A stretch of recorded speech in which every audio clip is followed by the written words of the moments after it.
Welcome to Origin to Ambition, the show where we explore the small business entrepreneur's journey in business. I'm your host, Sean Dunn. Let's get into it. It sounds like at some point you were thinking, am I fantasizing that can happen? Is this a reality? And then you've had an affirmation really from your employer to say, yeah, this can happen. This is a thing that, you're going down the right path. Is this the type of area where your work can assist, larger businesses, but even small business, in terms of your coaching expertise and knowledge into leadership? Is that where you can really aim what you do? Good, yeah. And there have been some kind of requests too. I mean, like good coaching skills, anyone in the world can use them. Right, like this is something that's just been reinforced to me, even recently on some of the trips that I've been on and spoken to groups that I didn't think I was really going to be able to resonate with. But the ability to help people towards their goals and give them confidence and help them with their awareness and paying attention to the right things and keep on track. Like it doesn't matter whether you're running a fitness business and you're talking about your trainers, or you're a ex-designer like I was, or you're like there's core skills in the coaching skill set that can really benefit anyone. And so I don't see it done well in corporate. I think it's called coaching, but it's still just management repackaged. Yeah. It's not coaching. Just even some of the maybe more prevalent, executive coaches and things like that, when you kind of look into some of the techniques they're advising, that's just it's just reworded management. It's not coaching. And so to answer your question in a long way is yes, like great coaching is great coaching, and it's impactful when done well, whatever the domain. Yeah, I think and one of the things that prompted me to reach out to you, Cody, is and I've got it on my desk. I know that guy.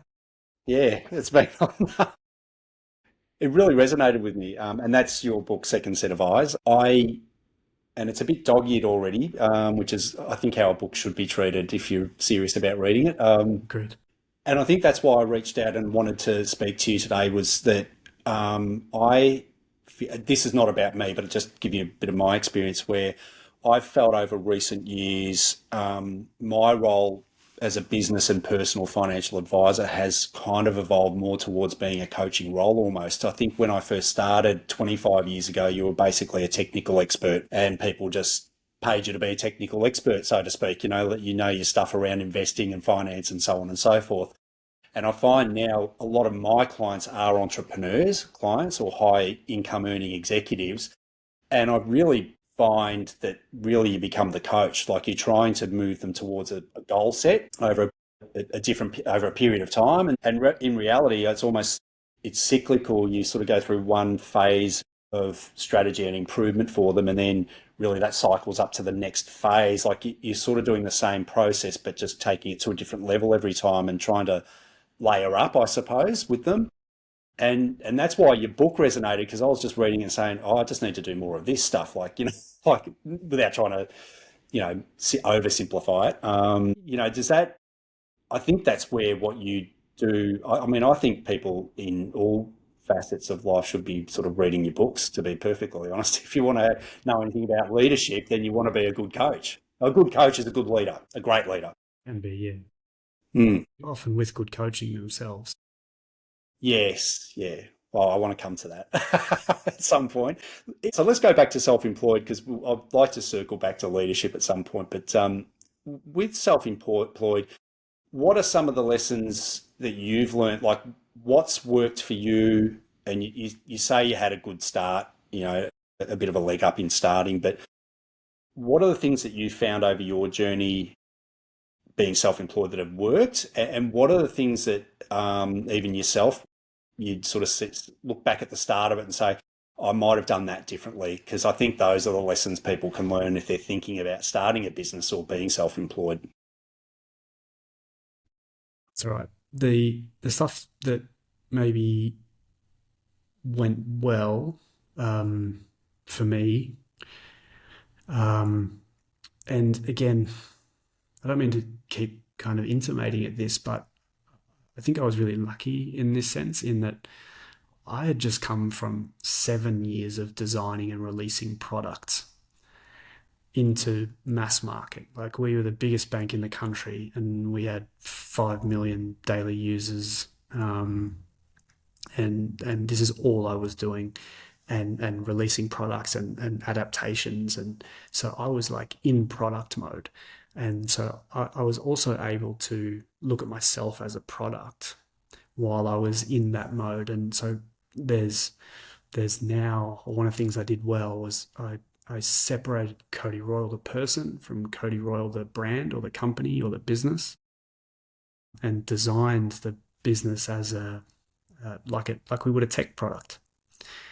And so there was like a minimum viable product that we kind of launched into market, off the side of my desk, and testing different things and going and speaking to my potential customers and understanding who they were and what their challenges were. And so I did all of the typical things that you probably should do, and was really able to deeply understand, and then choose a subset of that market. Like, I could have worked with coaches in general, but I used the Seth Godinism, like smallest viable audience. So I even went further down into just head coaches, just at the elite level. And so you're starting to get into really scary territory in terms of, there's not that many of those. Yeah, no. And if I'm being perfectly honest, like, even if you were to split it, it's probably skews more male as well. So yes. now you're down into a really small subset. But then I knew, who I was really serving, and the problems that they had. And so I think a lot of that kind of went well. But I was just fortuitous to have been doing that, and was very much in the mindset of it. What I didn't do well, this isn't just to say this because this is the area that you're in, but like, all of the financial and back end stuff, and the taxes, and and just even conceptually understanding the routine with which those things needed to be done, and the yearly, none of that. It was all very foreign to me, and I'm still not very good at it.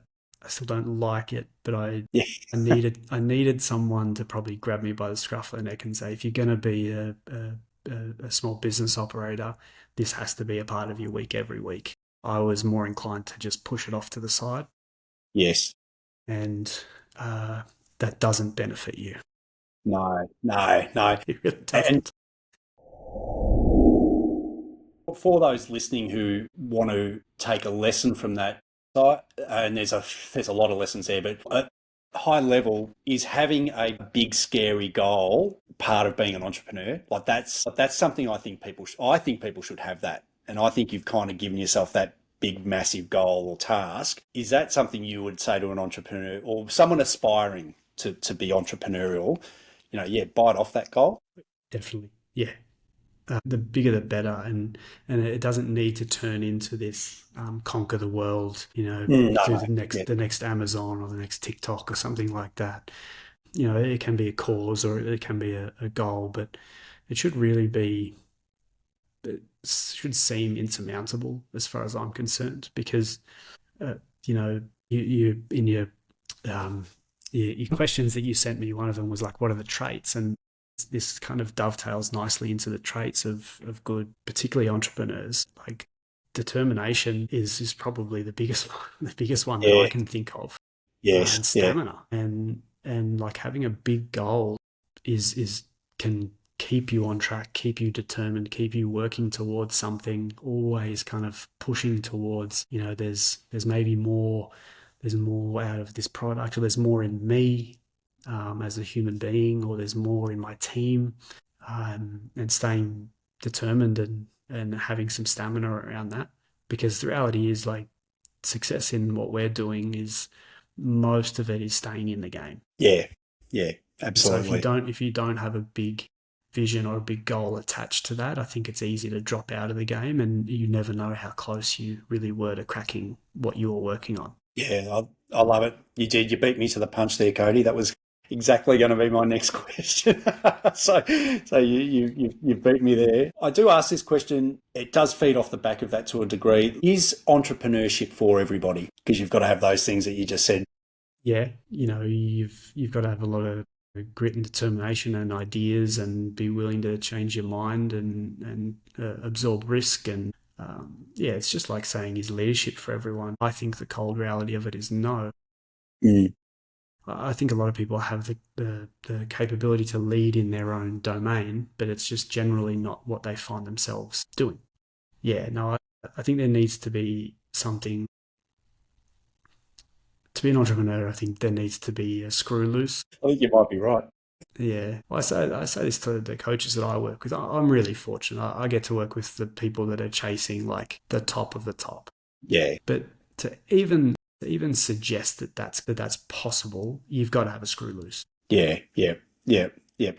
And look, I should be clear because I do ask that question all the time about entrepreneurship, and I should be clear. I'm okay if it's not okay for someone. I'm not suggesting that everyone should be an entrepreneur. It's just not suited to everybody. Yeah, exactly. And look, I wouldn't have said it was suited to me. And so you can also maybe fall into it, or like I did, like acquire a bunch of skills along the way that actually start to ladder up to it, where you start to think that it might be possible or it might be worthwhile. But yeah, it's hard for me to imagine that everyone wants that, just because it does come with a lot of trade-offs, right? Like the lack Yeah, of stability and lack of paycheck, and the stamina, and might be family even. Just, you know what, like I worked in recruitment for a while, and one of the big reasons that people wanted full-time jobs instead of contracting was just health benefits, because they had a family now.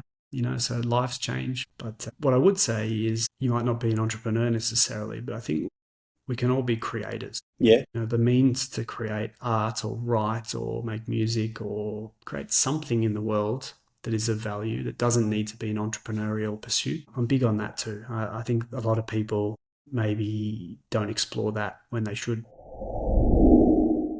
It's interesting because I usually ask, and you've just given us the answer about how you ended up becoming self-employed, because basically people were asking you to be, I guess, in their way, not asking you to be self-employed, but to help them, and therefore that evolves into, a service that you're providing. And was there a point then when you said, where did you know that you had to tip across and say, this is what I do now? Like, I'm not working for a bank or whatever. This is 100% where this goes now. Yeah, I had the perfect leg up.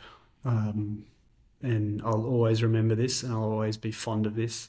I spent the last maybe 2 or 3 years of my corporate career working for, ironically, given my name's Royal, Royal Bank of Canada. Yeah. And worked in user experience, like I said, so in IT, and we worked on the mobile app.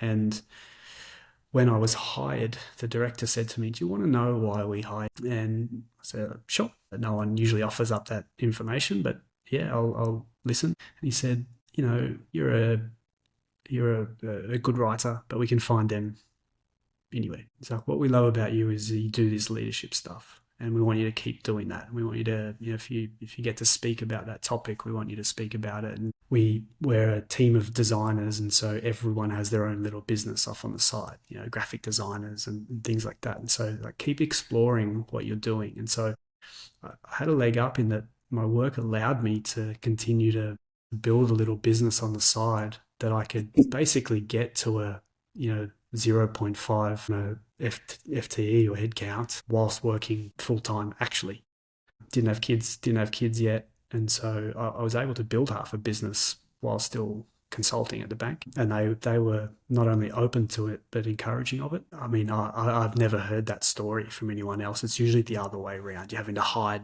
this little business Yeah, that yeah. you've got and make it a different name, and you can't post it about on LinkedIn. I was building my audience. I was up on stage talking. All my coworkers were liking all this stuff that I was doing, and so yeah, it was really the perfect leg up in that sense. That's so one of the things I'm sort of jumping around a little bit here, but another thing that I often ask is, who was a mentor when you started the business, or who maybe gave you advice when you started the business? But I don't want to preempt anything because I don't know, but is someone like that director you just mentioned, is that I'm not saying they were a mentor, but like the fact that they've actually highlighted to you where they think you've got a skill set and believe in it, is that, I mean, that's incredibly powerful, and important, I would have said. Yeah, it completely changed my perspective. I'd worked at another bank that wasn't so kind and actively sought to diffuse anything that I was doing there. And more so what it did for me, mate, was I had lost a bit of faith in,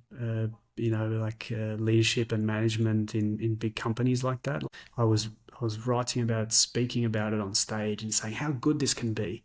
The actual lived experience was quite different from that. And I started to wonder whether I was just selling bullshit. And until that occurrence, frankly, and that whole stint that I spent there was the same. No one ever raised anything. It wasn't just this one kind of rogue director that was telling, all the staff to go and kind of have a little business. This was a whole was supportive even of each other. Yeah, less so the mentorship, but the kind of culture.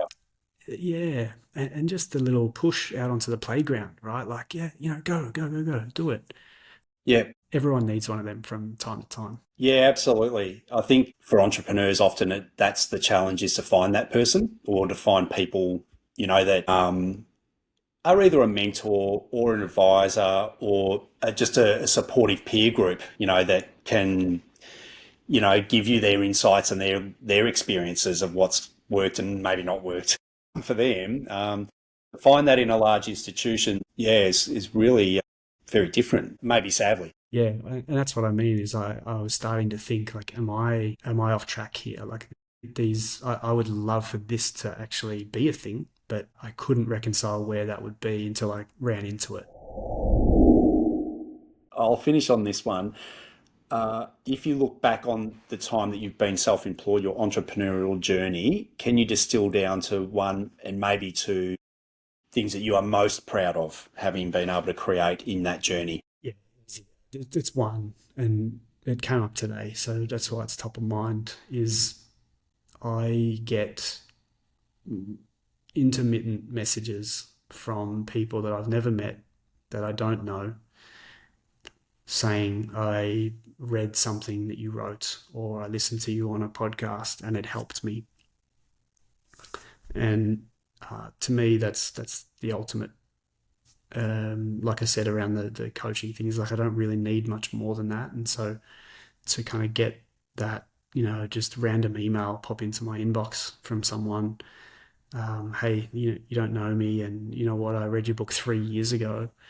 And here's how it's actually helped me kind of achieve what I wanted to achieve.